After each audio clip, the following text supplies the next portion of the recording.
TypeScript project since its inception.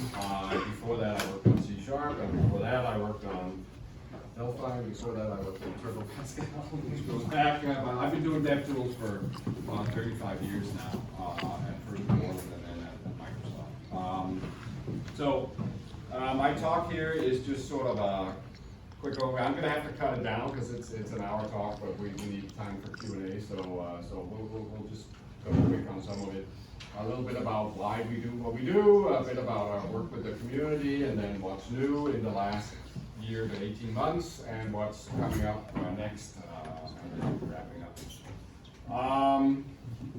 This is why we're here, right? I may have seen this slide before, but it's funny. We all love JavaScript, but JavaScript has issues, and these issues need to be tamed, and one good way of taming them is through static typing. If you think about like what powers all of the intelligent IDEs that you use, like no matter what programming language you use today, like that give you statement completion, and go to code navigation, go to definition, refactorings. It's all powered by static types.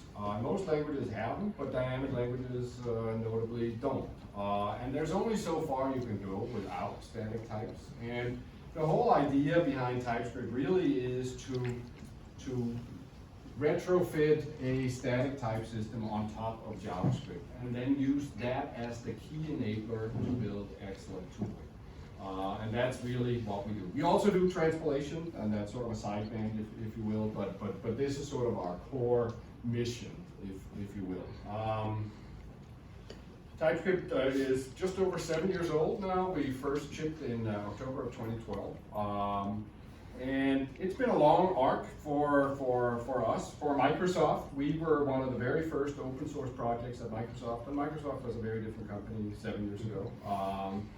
And the JavaScript community's view of Microsoft was very different. They basically wouldn't give us the time of day, and a lot of that was well deserved.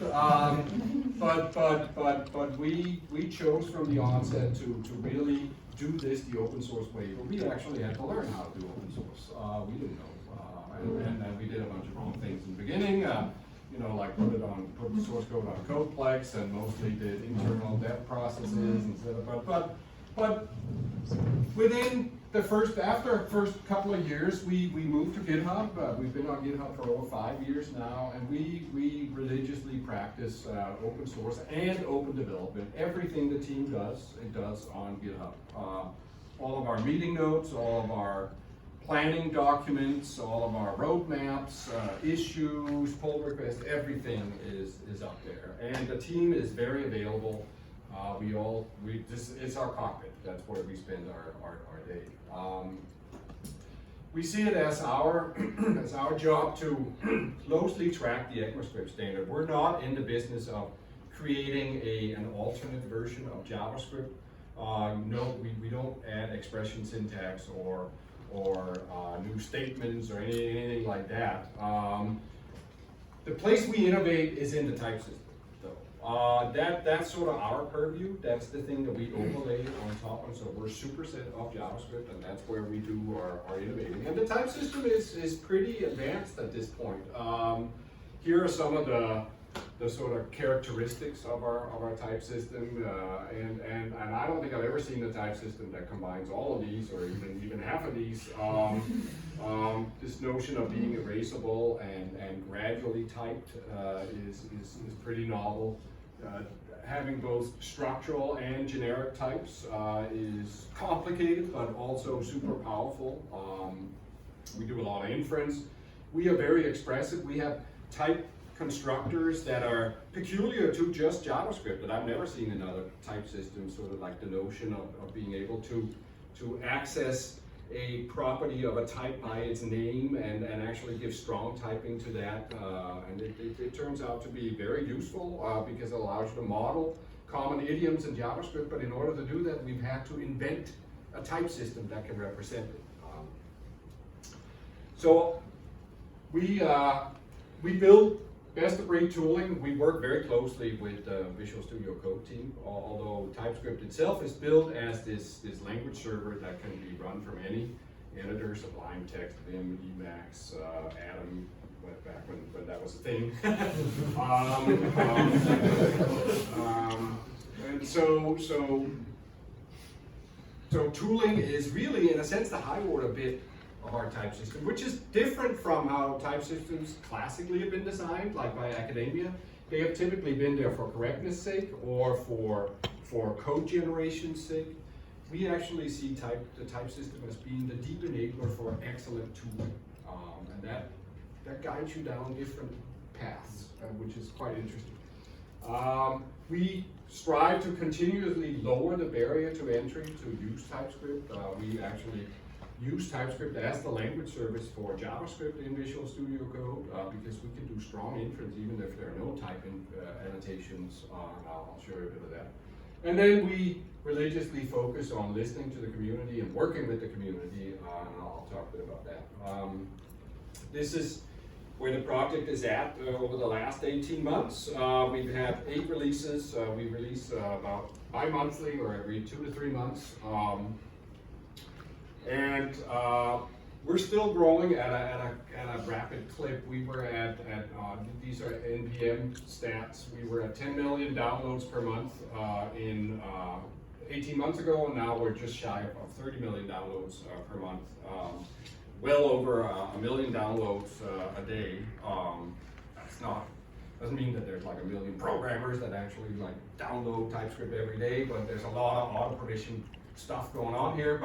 But it definitely speaks to how deep we've gotten into the fabric of NPM and TypeScript. In fact, NPM did a survey. This is almost a year old now. And I think they surprised even themselves how popular TypeScript has become with NPM users.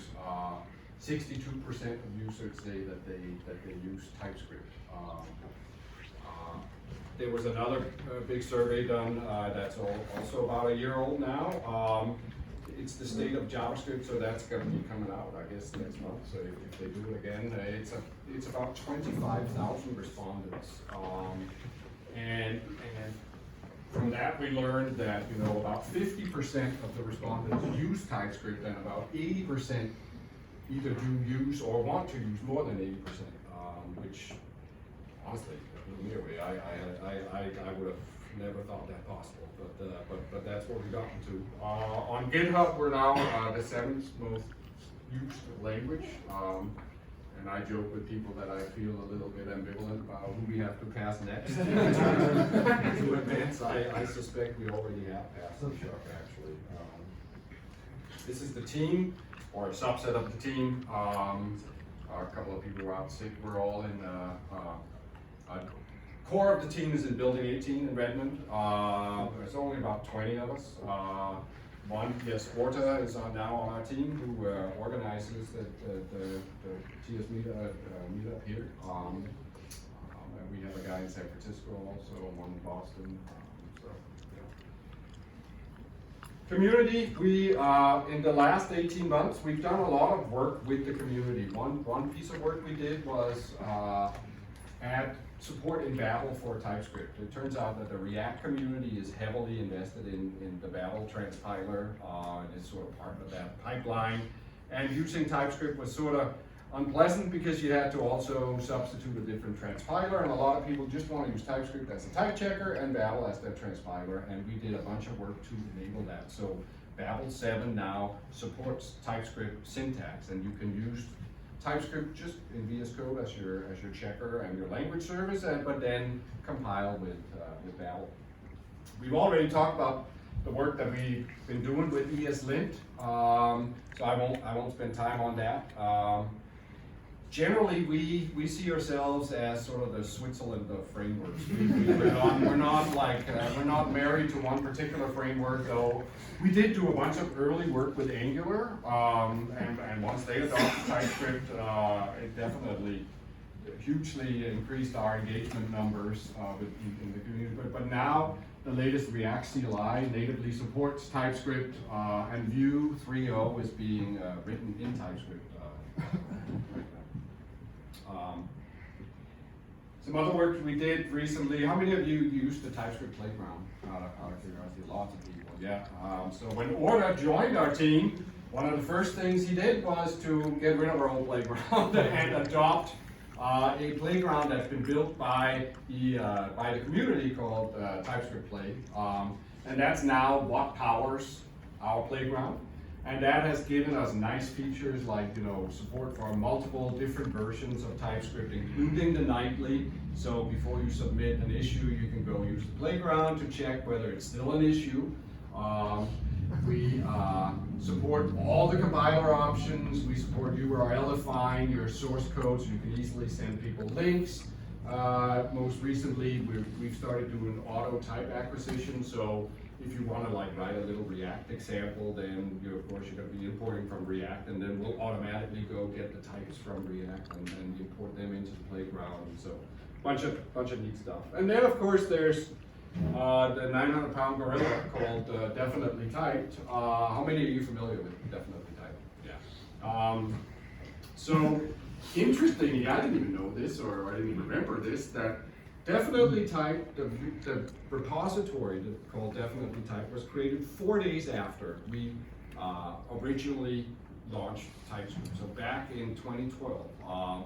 It's been around ever since. It was set up by a guy named Boris Yanko from Bulgaria, who started collecting type definitions, and it was real small in the beginning, but then it's just grown and grown and grown and grown, and it's become enormous. When we look at the number of contributors, it is now amongst the 10 most active repositories on GitHub, up there with Linux and the big boys. There's tremendous amount of activity that goes on, and so much that the community really made us involve ourselves in the process of managing DefinitelyTyped, and I'll talk a bit about that. Someone tweeted, yes, and that is actually true, that it used to be very complicated to get types for your JavaScript frameworks, but now you can just npm install from @types. And a lot of that work was done by Ryan, who now is our development manager. Some stats on how many things can you find types for. This is not how many packages on NPM have types available, because that's less than 1%. But there's a lot of noise on NPM, a lot of things that never get used or whatever. So what we did here instead was looked at how many packages on NPM have dependencies for which we can find types, or depend on things for which there are types available. And that turns out to be in the 70% now. And this is how many of them came from DefinitelyTyped versus types were provided by the packages themselves. And that actually is going down because more and more packages are deploying types now. So you don't have to go to DefinitelyTyped to get them. And this is how many could we find some types. This is here for how many could we find perfectly all the types for all of their dependencies. And that was 30%. I'm going to skip over some of these other ones here. This is like the DefinitelyTyped activity levels. This first spike is when Angular adopted TypeScript. The second spike is when we set up @types and started that work stream. And we did that because in this period between about here and here, there was literally one maintainer, a guy in Japan, who handled every one of these, and well, you can't see the numbers, but that's like 500, 600 pull requests per month. You know, that the poor dude, like, for 2 years. And then he stopped and he hasn't been heard from since. Someone had to step in, you know, and so there was sort of this collective, please. And so what we do now is we run all sorts of bots, whatever, that classify all the pull requests that arrive on DefinitelyTyped and push and label them and push them to ask for reviews from all of the primary committers and whatever, and run this whole dashboard. And in fact, we have a weekly rotation in the team.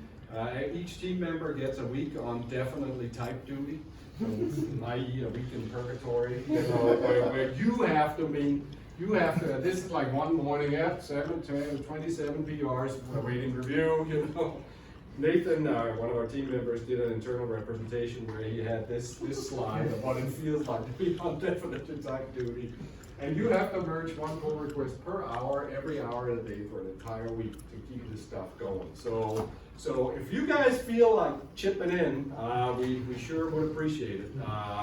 And if you maintain any of the typings, any of the packages up there, we need help.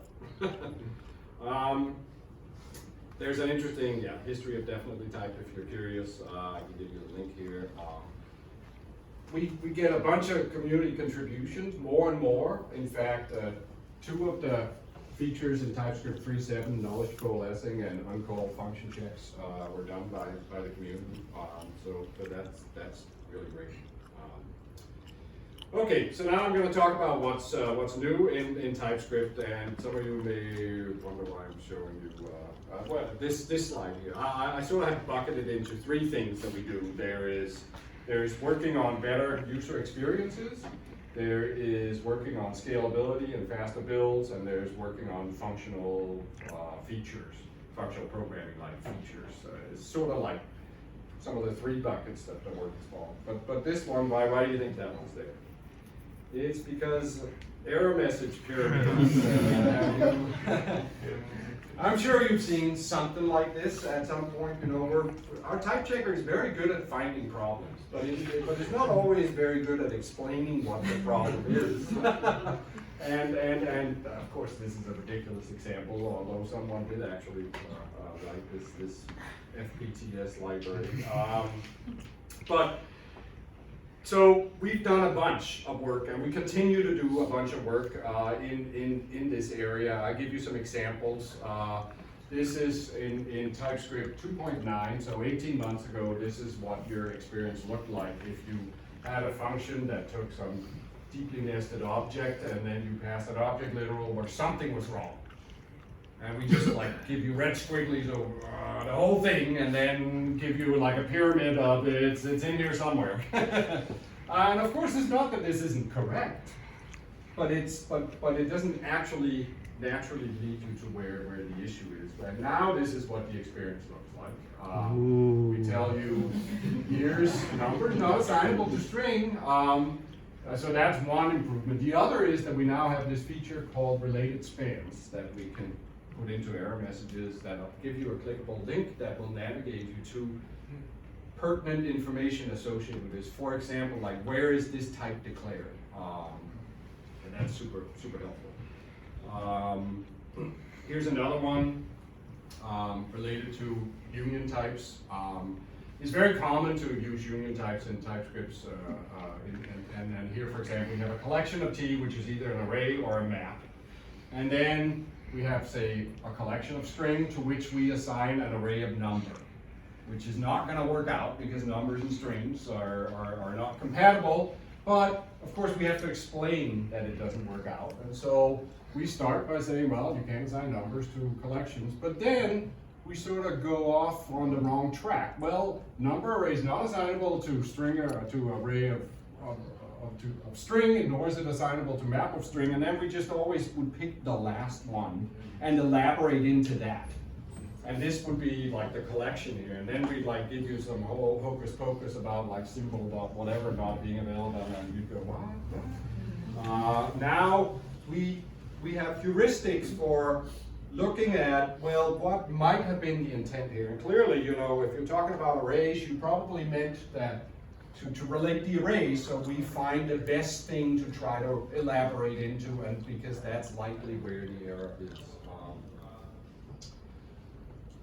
Another one, like you know, you forget to call a function, and of course we can tell you that, you know, but if this is at the bottom of a pyramid, this might not be super easy to understand. And now we sort of like, hey, did you need to call this function? You know, and so hints like that. And we, like I said, we continue to do more and more of that. Scaling and faster builds. So for 2 years ago, well, we've had watch mode from the very beginning. How many of you use watch mode? Yeah. Yeah. So let's say you have a small project here with some files, and this file is dependent on by this and this file, is indicated. And originally, when you modified a file, we would just go recompile everything. We would just have a file watcher, on all the files in the project, and when anything changes, you recompile it all. And that works, but that's a lot of work, right? And it takes a while for the errors to arrive. So in TypeScript 2.6, we introduced sort of this notion that we analyze the dependencies if we're talking about modern JavaScript that is using imports and exports, and then we can tell that if this file is dependent on only by these two, then those are the only two that we would need to recompile. But in fact, we could be even smarter. We can look at whether anything changed in the exported interface of a module, and if nothing changed in the exported interface, well, then we only need to recompile that particular module, and then we just cache all the information for the other modules, including the error messages, but then we can be much quicker at delivering results. Another piece of work that we've done over the last year, 18 months, is composite projects. How many of you know what those are and use them? Not as many. These are actually like a key enabler for getting great performance on large projects. It used to be traditionally that in order to get all the services that the language service provides, like code navigation and refactoring and code definition and so forth, on a big project that had multiple packages or pieces to it, you would have to put it all into one project. And once you get into the hundreds of thousands of lines, it gets to be slow to do that. And also, a lot of projects, when you build them, they have sort of multiple deliverables, right? But you don't want to keep rebuilding everything over and over to get this deliverable and that deliverable. For example, this is a super common setup where you have shared code that's then used by a client or a server and whatever. And if you're working over here, there's no point in rebuilding and loading all of this stuff over here, right? So that's what composite projects are about. They basically allow you in a project to define which other projects this project depends on in a hierarchy. And then we will only load the sources for the project you're working on, and then we can just load declaration files for the other projects. But then when you go to definition, then we can actually navigate through the declaration files and bring you to the real source in the other project and so forth. And we can do more efficient builds, et cetera, et cetera. And of course, within these projects, then we have all the incremental work as well. And the latest work that we've done is to make composite projects faster when you're running in watch mode. And when you start up a compiler in watch mode, the first time around, it used to be that we had to compile everything in order to get all of the information gathered by the compiler. And then it could install file watchers and then watch for changes and then incrementally recompile stuff. But that first getting warm would be a full compiler. Now what we do is we also store away all of the information that's expensive for the compiler to compute. And this in particular is lookups, where was a file found? Like doing file lookups in Node is very expensive because you have to go Node modules and then try with this extension and then that extension and then blah, blah, blah, and then up one directory and try there and you're looking at 10s or 20s of files in different places before you can conclude that you didn't find this file. Now what we do instead is we cache all of that information and just check timestamps on things. And that means that we can be super fast going from cold to hot in watch mode. And then that's what I'll try to, well, here's some examples of what that meant, for example, for Visual Studio Code about a typical 5x improvement in their build times. And I'll try and show you an example of what that looks like. Here's a project called Jest. From Facebook, which is a big mono repo. I'll try to zoom up a little bit here. I think you can all probably see now. There's a whole bunch of packages in here. including sort of a main package called jest. And if we look at its config file, the T is config for this guy, you'll see that it references 2 other projects.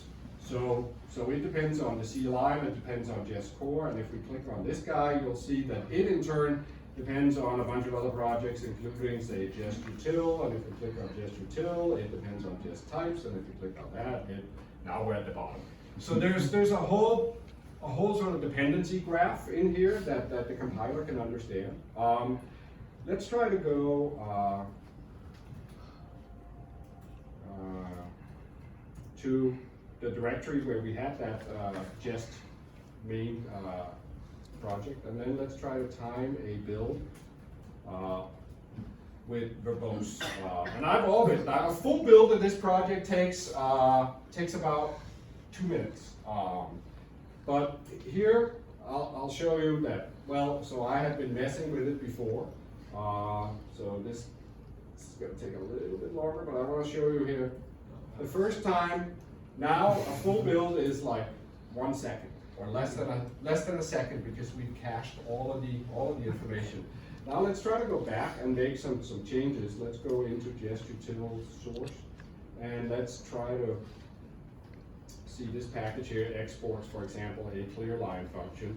And if we go to definition on this clear line, let's try to make a change where we don't actually change anything that's exported. We're just changing the implementation, right?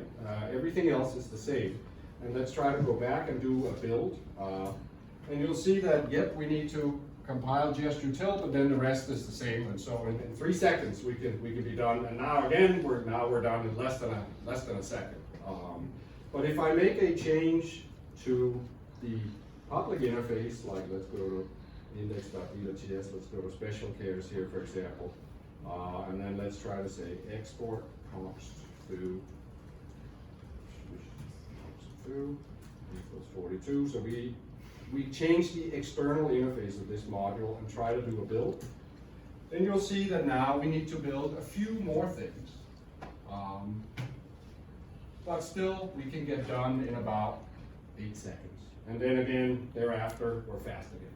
So this definitely is super, super helpful if you're doing big projects. Take a look at composite projects. Let's go back to here.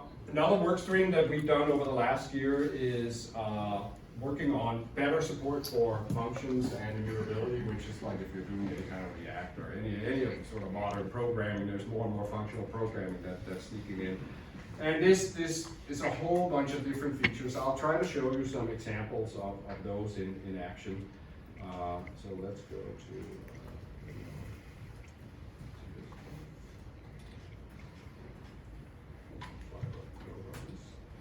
and let's start with tuples here.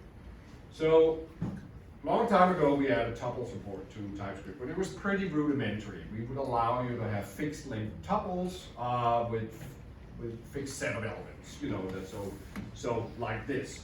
What we've done more recently is we now support optional elements in tuples. So a tuple can be, 1 or 2 or whatever. And now we also support rest elements. So you can have a tuple that starts with a string and then optionally has a number, and then optionally thereafter has any number of booleans.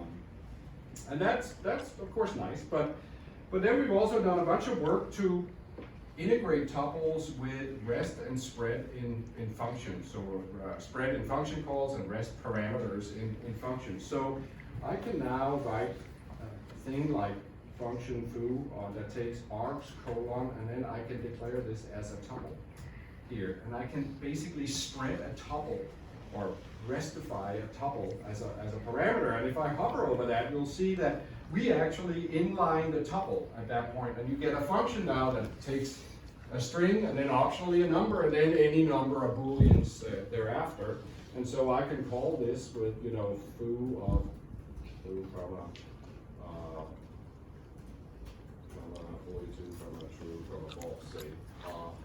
But of course, I can also spread in any one of the tuples that I declared above. So there's really sort of symmetry between tuples and functions. So hold that thought, and I'll show you how that becomes useful later. Let's look at another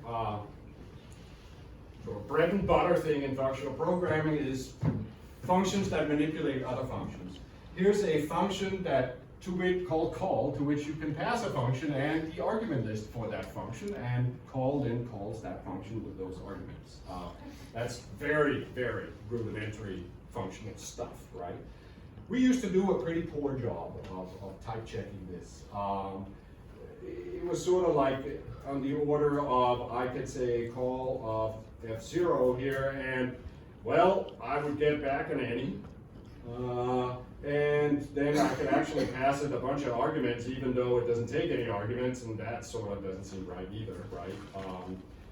So, of course, with generics, you can sort of easily capture the return type of the function and then propagate that out. And now we do better here. We now infer a string, and we infer, you know, the function returning a string, but still, the parameter list is still untyped, right? And we used to lack the expressiveness of typing that. And now we can actually do tuples in higher order form. So you can declare a type parameter, A extends any array.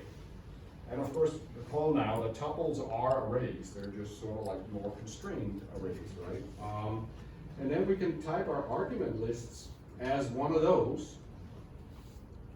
And now all sorts of stuff lights up. If we look at the call function here, you'll see that we inferred, oh, the f is a function that takes no arguments, and therefore we inferred an empty tuple for the argument list. And when you spread an empty tuple into the argument list, well, you require no arguments, right? So now it actually becomes an error to try to pass an argument here. And even better, if I call f2, well, we now start to tell you, oh, well, we expect more here. We expect an A that's a string and a B that's a number. So we actually get complete and strong type checking now in higher order form, because we can capture in higher order form these tuple types and then manipulate them in combination with functions. And you may go, well, that's clever, but why is that useful? Well, because there's a built-in thing called call on every function object in JavaScript that works this way, right? And so now, when I say f2.call, we actually can propagate the argument lists appropriately and check. And that is very, very useful in JavaScript. And of course, this applies to bind as well. I can say f.bind and bind an undefined this, and then a first argument abc. And this now returns another function that takes a number and then returns a string. So I can then say let z equals x of 42. And now I get, again, strong type checking, and I get a string back from. So this goes pretty deep. Okay, so that's tuples and variadic functions. Another thing we've worked on is better support for immutability. Here's just, it's always been the case that when you declare mutable variables using let or bar, we will, and you initialize them with say a literal A, for example, we will infer a string type here, because you might want to assign another string later, right? But if you declare it as a const, we know that it's immutable, and therefore, we actually can infer an exact type here. We can infer this is the exact type A, whose only value is A. It's a unit type. Just like undefined is a unit type that only has one possible value, it's all undefined. And that's useful, but then you would think like, well, what about like objects then, like circle here? Should that then be a kind colon circle, a radius of type 10? Well, no, because properties are mutable locations, and there was no indication here that you didn't later mean to go mutate the object. the variable itself is const. So you cannot assign a new object to circle, but you can go change its properties. Now, for that, we now have this ability to say, well, I'm going to cast it to the most immutable thing possible here. You go make the most immutable type you can. And now you get read-only properties of exact types, right? And there is no way you're gonna mutate any of this and get yourself in trouble. And this becomes particularly interesting when you're dealing with things like arrays, because for an array here, it's like, well, we don't know. You put some strings and numbers into this array, so let's infer it's an array of strings and numbers. But if you tell us that, no, I really meant this to be constant, then we can infer a read-only tuple with exactly those elements in exactly those positions, right? And same goes for this guy here, where we infer a very mutable structure, but if you say as const, then you get something way more precise. And this turns out to be quite useful because you can use const declarations now to like declare a sort of whole immutable big structures and still have very strong typing everywhere. Okay, last one is higher order functions. This is where it gets really geeky. Say I have a function that composes two functions. So, I pass it two functions, and we first call the first function, and then we take the result of that and pass it to the second function, and then we give you back a new function that will do that.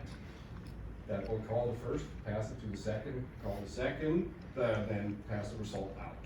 And I basically end up here, if you hover, you see that what I get myself is a function that takes an argument list A and returns C. And I can use this to, for example, compose const, let's say, length of name equals compose of a getName function and a getLength function here. And if I do that, I get now a nice function that takes a name object and returns a number. So we float it all. But where it really gets interesting is if I try to compose generic functions. So what if I want to compose a function that itself is generic? Say I have a zip function. If you've done any functional programming, zip takes two arrays and returns you a single array of tuples with the elements from each of the two arrays zipped together, right? Let's say I have one of those, and then let's say I have another function called newMap that takes a list of key value pairs and returns a dictionary or a map with those keys and values, right? That I could actually now, two consts here. That I could compose now to say const arrays to map equals compose of zip, newMap. And previously we would do horrible here. We would give you a bunch of curlies and whatever. But now if you look, we actually infer a generic function that we have composed out of the other two generic functions, right? Where we take two arrays, T and U array, and then return you a map going from T to U. And if you look at what the inference engine had to battle through, there's a whole bunch of stuff. But this is like the purview of functional programming languages that we're talking about here. This is stuff like Camel and Haskell and whatever. And so a lot of those functional paradigms are now possible in JavaScript and with strong typing with TypeScript here. Okay, so I'm going to try to be quick. Let's see, where are we at? Here. What's coming next? Issue number 16. One of the very first issues that was opened in TypeScript some 5+ years ago, and it is support for optional chaining.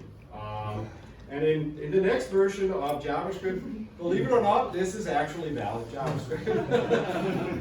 Because we're now going to have the question dot operator and the question operator, i.e. optional chaining and nullish coalescing. I don't know what naming committee comes up with this stuff. but that's how they're affectionately known. And there's a whole bunch of other cool features coming in the next 2 weeks. The release candidate. How many of you have played with 3.7 so far? Oh, okay. How many of you use the nightly bills, out of curiosity? Well, yeah, good. One. We need to get those numbers up. So let me try to demo again through some examples some of these features that are coming, and we'll start with the chaining, which I think is probably the biggest crowd pleaser we've had in a while. Let me try to open up chain.js and do a little bit of window organizing here.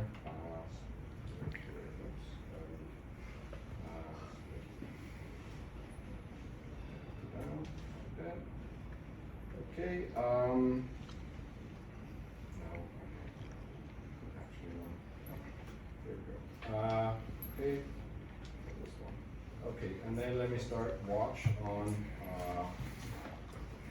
chain here, so that I can show you this example here and modify some code and see what the compiled output is, and we'll just move this guy down a little bit. Okay, so here we have a person. And persons have names, and then they optionally have details. And a details object then optionally has an age, and optionally has an address, etc., etc. So lots of things can be undefined here, right?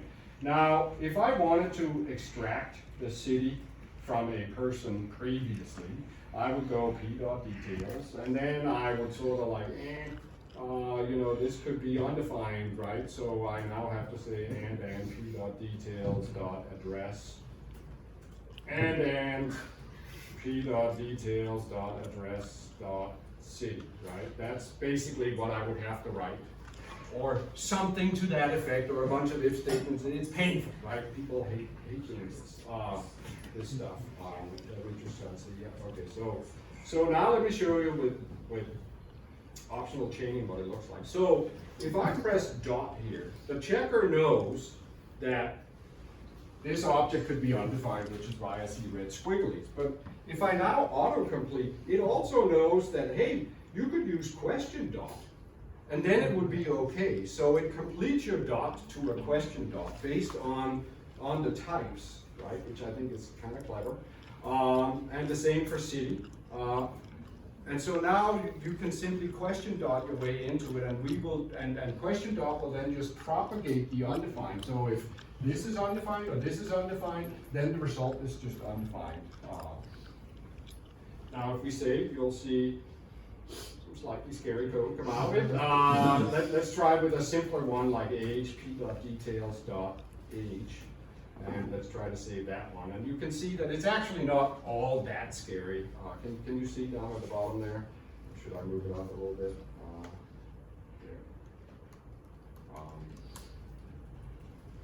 Here. All we do is evaluate p.detail, put it into a temporary, and then if that is null or undefined, then return undefined, otherwise return c.age.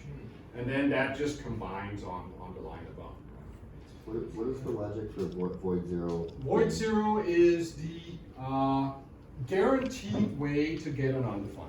If you write undefined, you might not get undefined because someone can change the value of undefined. Yes, don't ask me why, but hey, that's JavaScript, right? I mean, that's what we love.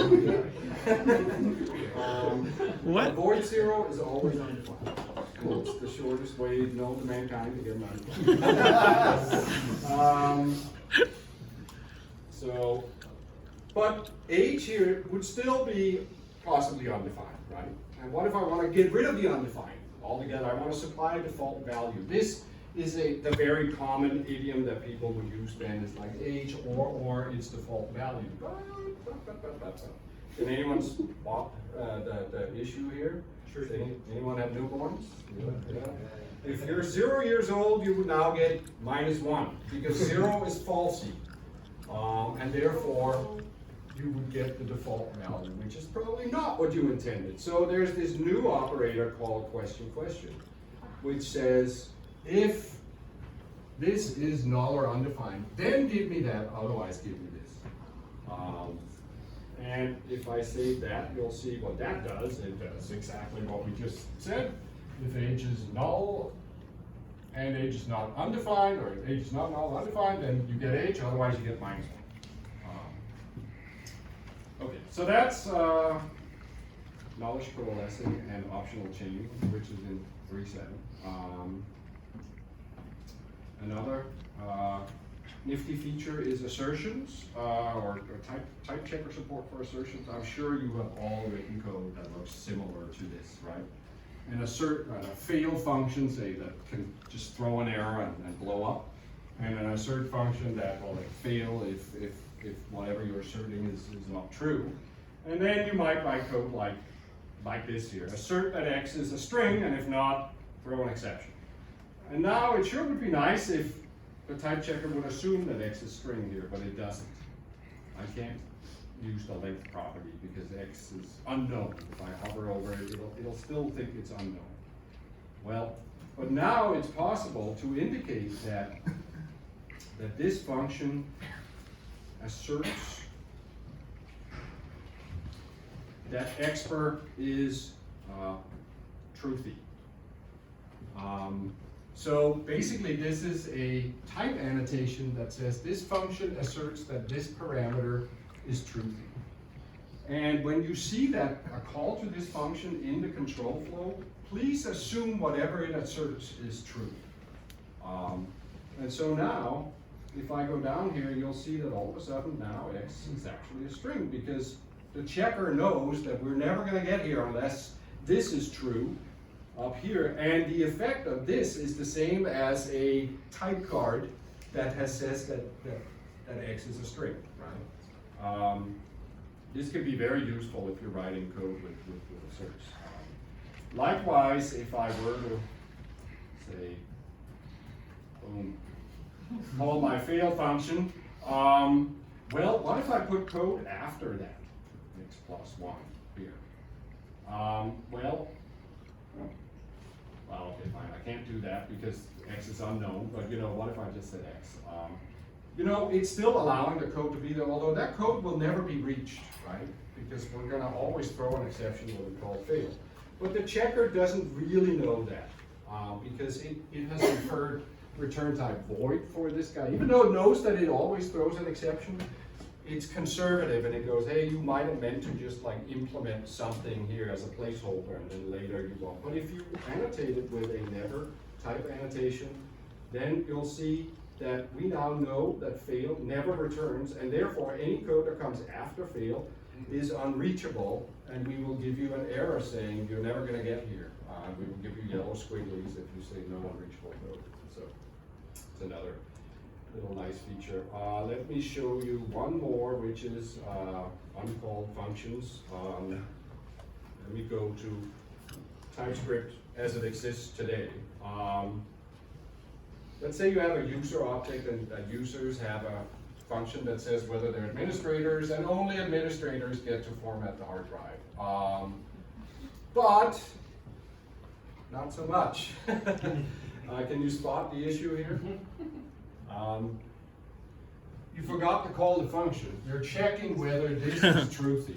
Functions are always truthy. Therefore, all users, according to this, can format disks. This is probably not what you meant to do. You probably meant to do this. But it's technically correct. But now we actually check this particular constellation and we say, this is always true, since the function could not itself be undefined. Did you perhaps mean to call? Which of course is probably what you meant.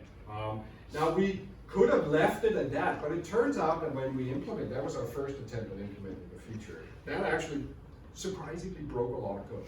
And you may go, well, what kind of code could that possibly break? Well, it could break defensive code like stuff like this.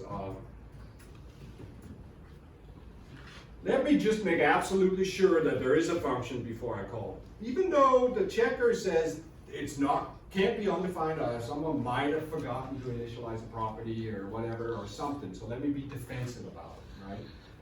Now, in that case, it would not be good to give an error. And you'll note that the error went away, actually, because we say the only time we will report an error is if you forget to call the function and the guarded piece of code, the code that it guards, does not contain a call to the function. Then we'll give you an error. And that actually pretty much is a perfect hit rate. And it turns out, Ryan, our dev manager, just loved the fact that we found this bug buried in Visual Studio Code after all these years. There's a piece of code where they go get the stats on a file, and then if it's a file, do this, if it's a directory, do that, or if it's a symbolic link, do this last thing. Well, this last thing never got done because they never got past the is directory because they forgot to call a function. And that has sat there ever since Visual Studio Code was first shipped. So even in an old code base, we can dig up skeletons. Okay. Last thing I wanted to quickly mention is, well, what if I? Oops, no. Let me go back to the slides here. Sorry. What if I don't like types? I'm like a JavaScript programmer. I know what I'm doing, Well, really, I mean, like some people, sometimes it's actually okay. If you're writing 3 lines of code or 1 line of code, do you really want to be bothered with types, right? Not necessarily. I can understand that viewpoint. And so one of the work streams that we have ongoing is actually making the JavaScript coding experience better by using and leveraging TypeScript technologies. So these days, when you fire up Visual Studio Code on a piece of JavaScript, we will actually type check that JavaScript using the TypeScript compiler. And that is the language service that gives you statement completion and whatever. And so we do inference on your JavaScript. And we infer as much as we can. Of course, we can only get so far without type annotations. But if you write JSDoc annotations, then we can get further by slurping the types from JSDoc.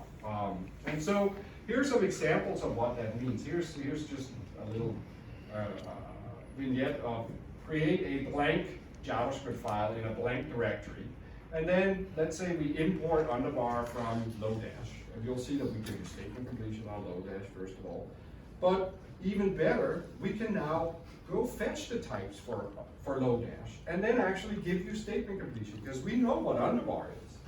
And so we actually do that, auto provision the types from NPM, put them in a cache, and then give you statement completion as you're writing your JavaScript. And we run inference so we can infer that S is a string here, etc., right?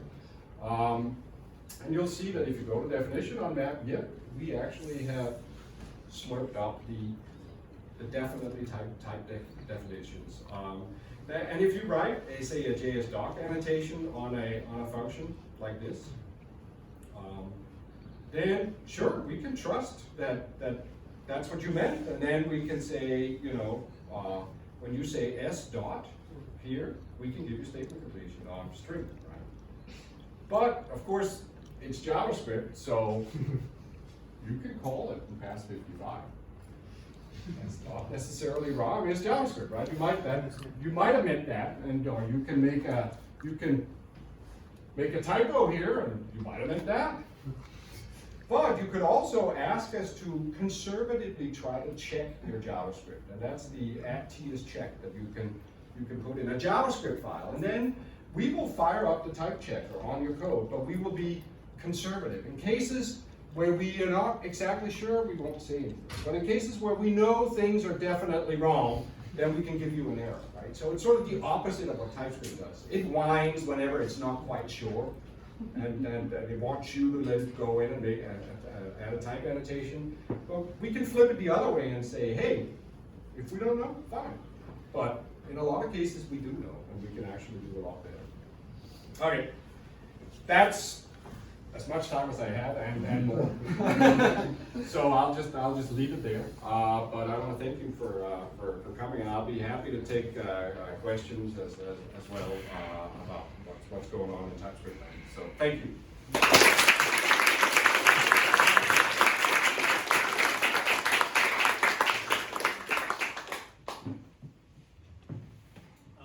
if there's any plans for language plugins or code gen tools.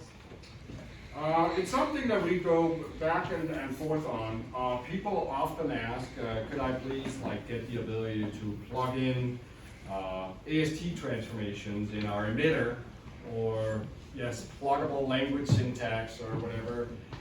I'm always very conservative when it comes to that, because the minute you let that beast loose, then you are effectively painted into a very narrow corner when it comes to evolving your language. Because whenever you then add anything, then your AST is going to look different, or your language semantics is going to slightly change, and then all these extensions are going to break, and it's like a nightmare. Do you know what I mean? So we're real worried about having 1,000 different TypeScripts out there. We really want there to just be one.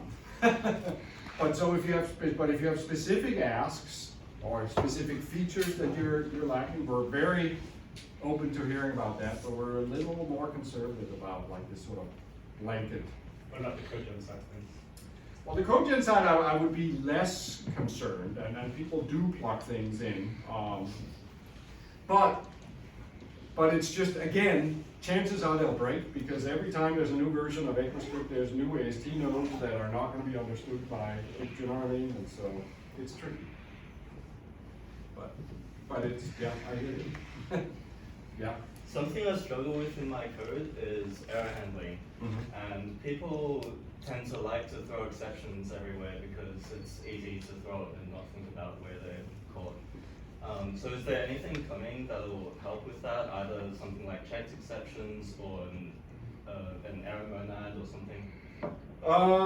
Well, checked exceptions has sort of a checkered history, I would say. Java supports them, for example, but they are, but they don't really work, because there are certain exceptions that could be thrown at any point in time, like an out of memory exception or whatever, and or you might be using a framework and it's simply not documented what exceptions might come out of that framework, or it might change as they create a different version of the framework that could throw additional exceptions. Do you know what I mean? So it's very hard to say what the definite set of possible exceptions are at a given point, which really means that, in a sense, my recommendation is always that you should just simply write try finalies and make sure you clean up after yourself, and then have a central catch handler somewhere, or not have one at all, because it's not really possible to know what can go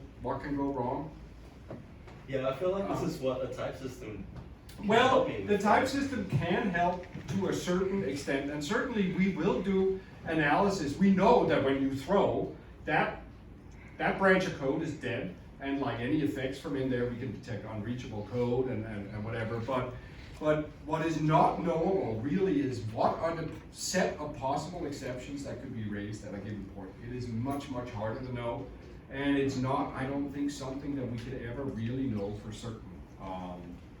Because frameworks, they just don't document it. And if you look at DefinitelyTyped and all these packages that are out there, where it's not written down currently, it's not clear that anyone will ever really write it down, right? So my sort of pragmatic recommendation is just that don't try to know it, because you'll never really know it. Exactly which ones can be thrown.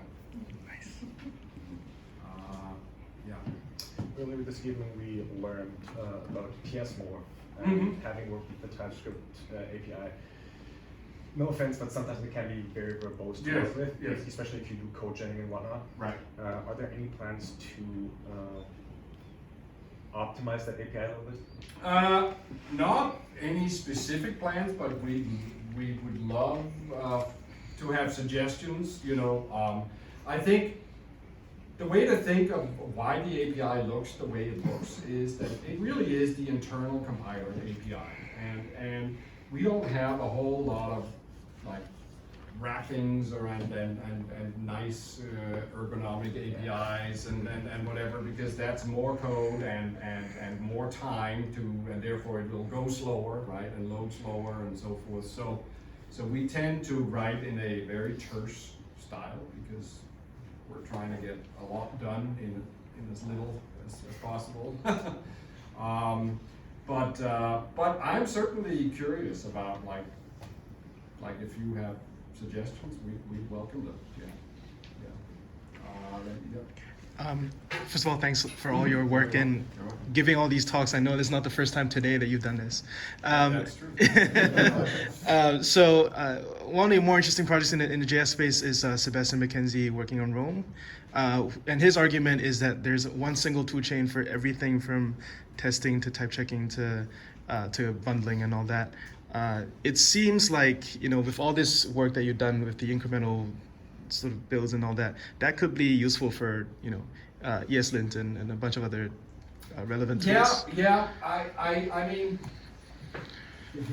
there's this tug of war, right, in the community. Some people want like a whole bunch of policy and a single tool to do it all, and some people want like umpteen thousand options that they can dial and tweak and whatever because they have a complicated setup and a legacy code base and whatever. And I think it's hard to. I don't think there is one answer there. I think we're committed to some grounding principles like, and I was talking about that in another talk earlier today about like sort of the importance of backwards compatibility. We're very committed to not all of a sudden like randomly deprecating stuff and breaking your code. Once we support a feature, we're committed to keeping that feature there. So that you can trust that whatever investment you make in TypeScript is not lost. Like Python went through, 2.7 to 3.0, right, where everything changed and not necessarily for good reason, and it was horrible for the community. We don't want to do that. But a single tool to rule them all I don't think that's ever going to exist. I do think that we are committed to providing APIs for all of the capabilities that we have in our compiler. And so all the incremental build stuff is actually in TypeScript 3.7. We now have a officially supported API for things like TS Loader and whatever to plug into that stuff and use it, Webpack and so forth. And then they will be doing that. So in that sense, yes. I'd love to hear your thoughts on like a TS node versus the compiling as the default kind of developer experience.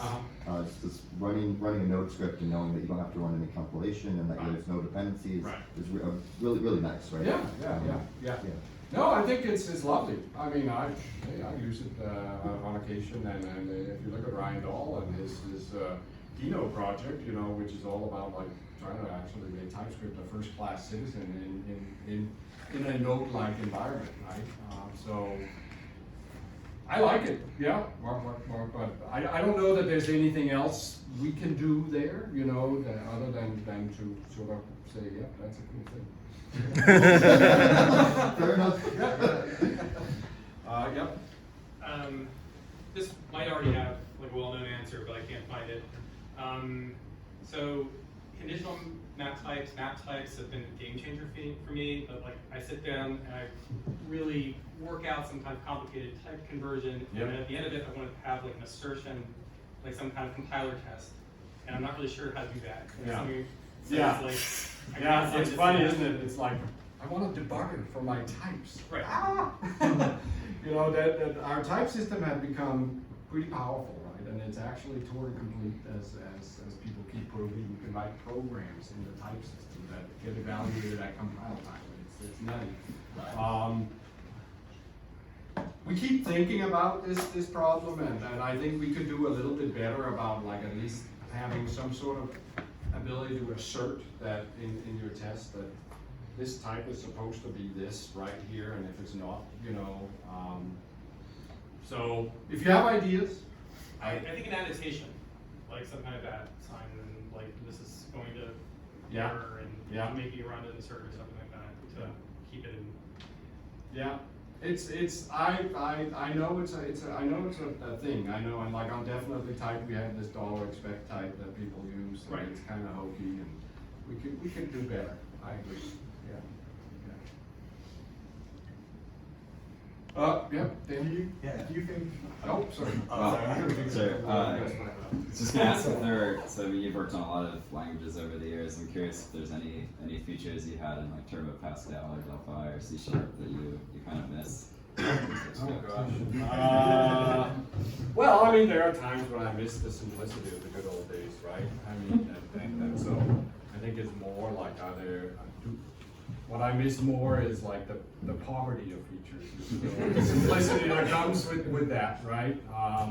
But I think TypeScript has been, of all the languages I've worked on, just sort of the most novel and certainly the biggest learning experience for me personally is just because it's so different from other type systems that have gone before it, right? And it's a different way of even thinking about types. It's types for tooling's sake, not types for code generation's sake. And it's gradual types and structural and whatever. And so it's a heck of a lot of fun to work on. And yeah, so that's sort of where I'm at on that. Do you think, like, I'm not sure which one came first as far as Python introducing some gradual typing. I think maybe it was after TypeScript. Do you see TypeScript as like an influence to any of these other languages, developing systems? And have you talked with like Guido? I've talked with Guido, Max, yeah. if he still does Ruby. I've not talked with Max. I don't know Max as well, but I've talked with Guido on several occasions. Yeah. Do they view TypeScript as an influence? Do you I think so. Yeah. Although, but they also have a certain way of approaching the problem. I personally think that there are a lot of learnings from TypeScript's playbook that could be reapplied in the Python space. And we actually, I mean, there are already some beginnings of that, like going on at Microsoft. There's another one of the technical fellows named Eric Trout that has created a project called Pyrite that is very similar to TypeScript in its sort of philosophy, but it's for type checking in Python, and it supports like the equivalent declaration files and whatever. It's up on GitHub, check it out. And we'll see where that goes. But I do believe that there's an area there, actually. Yeah. Has there been any talks on a discussion on making meta programming on JavaScript more type-safe? Yeah. I mean, there's been. You mean sort of like the ability to create like the equivalent of macros or whatever, or what do you mean when you say meta programming? Or you mean like reflection and introspection? Creating functions on an object. Not quite sure I know what you're getting at there. Like the ability, you mean like the ability to reflect on a function and see what parameters it has, or that sort of thing, or I think the specific example I'm looking at is, for example, you pass an array of strings. Yeah. That you pass a data structure, and you want to use that data structure to create a function on an object, for example. Okay. So you never really know the Okay, kind of the so it's sort of like dynamically adding functions to objects by, not a lot. I mean, there are libraries out there that do a lot of that. I don't know that any of them have been combined with the typing aspect or compile time checking of that. So yeah, I don't know of anything. It's not something we're thinking about actively. No. Take a few more. Yeah. So, I mean, we all know that TypeScript is bound kind of by the roadmap that the team decides on. If there was no roadmap, if there was no roadmap at all, like, what would be your next thing that you would like to see in like either 3.8, 3.9, 4.0? Like, well, but I don't know. I don't spend a lot of time thinking about like my favorite guy because we try to be driven by principles and metrics, you know, and there are sort of themes for work streams that we do. Like one is like continuously trying to improve the user experience. That's one thing that we're going to continue to iterate on. There's like the being better at doing JavaScript, you know, and that like being better at doing inference. That's another work stream. There's like whatever the ECMAScript committee dreams up, you know, being there, monitoring that, participating in the designs, and representing TypeScript's viewpoint to TC39, since we represent a fairly large community by now, and we have some pre-established higher art, right? That you know might guide the committee in certain directions. We're committed to that. So there are all of these things that we sort of. Then there's like improving our infrastructure, like faster builds, blah blah blah blah. And the problem is like when you're writing a compiler in JavaScript, it almost doesn't matter what you do. Every time you do anything, it gets slower. Because more code means more JIT, more memory consumed, more chances of getting de-optimized and a code page swapping out or whatever. And it's tough. We can see it in our metrics that we're just like, even when we do nothing, we get slower. and so performance continues to be something that we're just like hammering away at. So yeah, so we're sort of yeah. Yep, I'll maybe take our last one there. You said that well, not TypeScript's what 7 years old? I think you mentioned. Yeah. Does TypeScript, what do you see as the sort of the legacy feature?